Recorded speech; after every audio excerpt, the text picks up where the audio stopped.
Hey, what's up guys? It's Tuesday. Tuesday?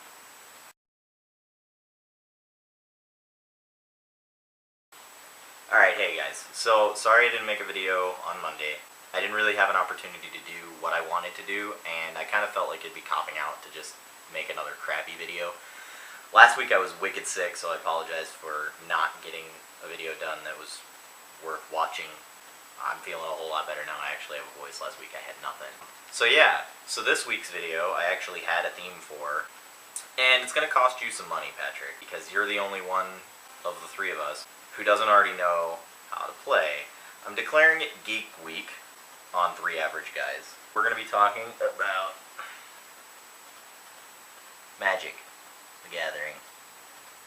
As you can see before me, I've got this really nice playmat, which both protects my table and cards, as well as declares that I am the biggest dork in the room.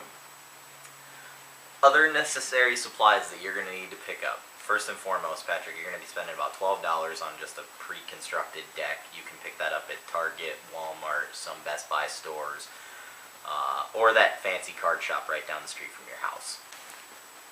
Aside from a deck, you're going to want to pick up one of these guys. This is just your average 20-sided dice. You might want more than one. To prove your true geek cred, you're probably going to want to get like a tube of dice, just for the sake of having them. You're not going to really use the dice for anything in Magic other than tracking your life, which, coincidentally, in the game is a starting point of 20. I say starting point because in certain instances you can have more than 20 life, but we'll get into that when it comes. We're going to pretty much dumb the game down, and I've apologized for anyone who watches this who's like die-hard into Magic, but truth be told, my experience with the game, I started playing in Alpha, so way back in 93, end of 93, 94. I pretty much quit playing after 5th edition, and didn't really pick it up again until Lorwyn, and the new rules are very simplified, which is good because it makes it easier to pick it up, but we're going to dumb it down even more because for all intents and purposes I don't even know that this project's going to work. 20-sided dice, deck of cards. You won't need a playmat unless you really want to be a dork. I mean, it would prove that you are a bigger dork than me if you go out after I say that I'm the biggest dork in the room and you go and buy a playmat. That would suck, because then I would no longer be the biggest dork in the room. Except I have this. The giant 20-sided dice. This thing was ridiculous. Cost like $7. I had no reason to buy it other than the fact that it is a giant 20-sided dice. It doesn't even roll. I mean, look at that. That's just horrible. That's terrible. That is just terrible. But it tracks life, which, whatever. I don't even play with 20-sided dice when I'm playing. I play with 2 10-sided dice, but whatever. Why don't we go ahead and get started on the basics. Your basic pre-constructed deck is going to be 60 cards. It's going to consist of the major types, which include summons, which are creatures, spells, which will include instants and sorceries, as well as enchantments, land, which is used for purchasing cards, and artifacts. I'm pretty sure that's really all that there is going on inside of here. And each of those cards interact with one another, obviously, in order to make a game. The game is relatively simple. The point of the game is you are a planeswalker, also known as a wizard or sorcerer or whatever other mythical magic-wielding entity you choose to align yourself with. In the Magic universe, they call them planeswalkers. Whatever. There's a whole lot of backstory to it. There's novels and all kinds of crazy crap. But whatever. You're a dude playing with a deck of cards. You have 20 life, your opponents have 20 life. Your goal is to get your opponents to 0 before your life total reaches 0, and thus you are declared the victor. Started. So if you start with your deck of cards, which you will have to purchase, again, $12 or so, just shuffle them. I am, again, an uber dork.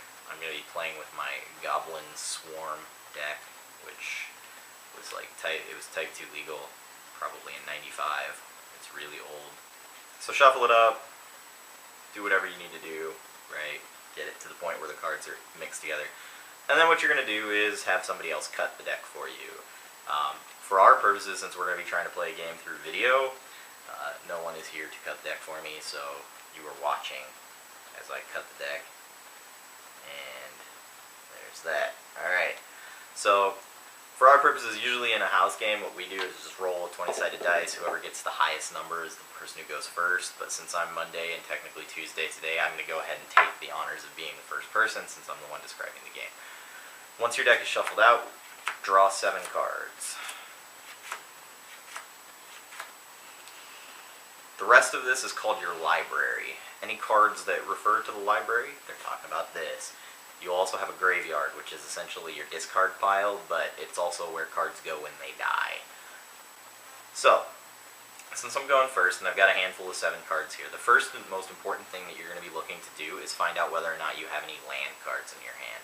Fortunately enough, I have 1. This is a mountain. So, what I'm going to do is put that onto the playfield. You can only play 1 land per turn, unless you have some special card that tells you to put another land out. But under basic scenarios, only 1 land per turn. So, put my mountain down on the playfield. The next thing that you're going to do is determine with that mountain whether or not you have any cards that are cheap enough to be played with a single land. I'm playing goblins, so chances are I do, and fortunately enough I do. In fact, I have the card that the deck is built around in my hand, which is called Goblin Lackey right there.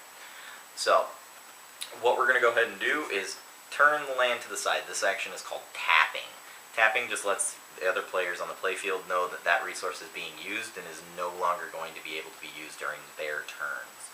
So, as soon as that land is tapped, I'm going to put Goblin Lackey onto the playfield. Now, when you put a creature into play, such as Goblin Lackey, most of them will suffer from a disability called Summoning Sickness. Now, Summoning Sickness is essentially a way to prevent the game from being unbalanced through dominating just by throwing out a ton of creatures and then attacking right away. There are abilities such as Haste that will overcome Summoning Sickness, but basically most creatures, when they come into play, you have to wait until your next turn in order to use them. So at this point, my turn is essentially over. So this is the play field here. That's my 20-sided dice. That's Goblin Lackey. That's land. That's my library. So, aside from the game, I figured for the rest of the week we would also just kind of talk about what we're looking forward to in the next upcoming weeks. Most, for me, is going to be our little Harry Potter excursion that's going to be happening when the movie releases. It's going to be nice to have you up here, Patrick. It's going to be nice to have our tripod back. That's definitely lame that it's been sitting in your basement in Ames for this long. We've had to jerry-rig numerous things. Right now, the camera is resting on an ironing board, which is totally ghetto. So that'll be cool. We'll have our little marathon. We're going to have to go to Best Buy and pick up the first movies, all of them, on Blu-ray. Fortunately enough, there's a pack. So we'll pick that up and watch all of them and then go to our wonderful midnight release. And that will be awesome. Other than that, Rob and I are going to be making an excursion out to Las Vegas. Expect some footage there. That's happening over Christmas. So we'll see how that goes. But other than that, I will see you on Wednesday, Rob, and Patrick, I'll see you on Friday.